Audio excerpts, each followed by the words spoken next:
Happy birthday to you. Thank you. ମା ହେବା ପରେ ଜନ୍ମଦିନରେ ବହୁତ ବଡ଼ ଖୁସି ଖବର ଦେଲେ ଅଭିନେତ୍ରୀ ଲିପ୍ସା ମିଶ୍ର। ନିଜର ଏତେ ବଡ଼ ଖୁସିରେ ସାମିଲ କରାଇଥିଲେ ସାରା ଓଡ଼ିଶାବାସୀଙ୍କୁ। ଆଉ ବର୍ତ୍ତମାନ ସମୟରେ ସେ ମା ହେବା ପରେ ନିଜ ପୁଅକୁ ନେଇ ଏକ ବହୁତ ବଡ଼ ଖୁସି ଖବର ସମସ୍ତଙ୍କୁ ଦେଇଛନ୍ତି। ଆପଣ ତ ସମସ୍ତେ ଓଡ଼ିଆ ହିରୋଇନ୍ ଲିପ୍ସା ମିଶ୍ରଙ୍କୁ ବେଶ ଭଲ ଭାବରେ ଜାଣିଛନ୍ତି।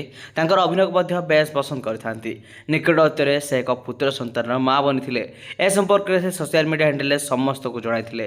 ତାଙ୍କର ଗୃହ ପ୍ରବେଶଠୁ ଆରମ୍ଭ କରି ତାଙ୍କର ନାମକରଣ ସେରିମନି ପର୍ଯ୍ୟନ୍ତ ସବୁକିଛିର ଭିଡ଼ିଓ ଗୁଡ଼ିକ ମଧ୍ୟ ଆପଣମାନେ ଆମର ଏ ଚ୍ୟାନେଲ୍ ମାଧ୍ୟମରେ ଦେଖିବାକୁ ପାଇଥିଲେ। ଏବଂ ଆଜି ଥିଲା ଲିପ୍ସା ମିଶ୍ରଙ୍କର ଜନ୍ମଦିନ। ନିଜର ପୁତ୍ର ସନ୍ତାନ ସହ ପ୍ରଥମ ଥର ସେ ଜନ୍ମଦିନ ପାଳିଛନ୍ତି। ଏବଂ ଏହି ଜନ୍ମଦିନ ଅବସରରେ ସେ ସୋସିଆଲ ମିଡ଼ିଆରେ ମଧ୍ୟ କିଛି ଫଟୋ ଏବଂ ଭିଡ଼ିଓ ସେୟାର କରିଛନ୍ତି।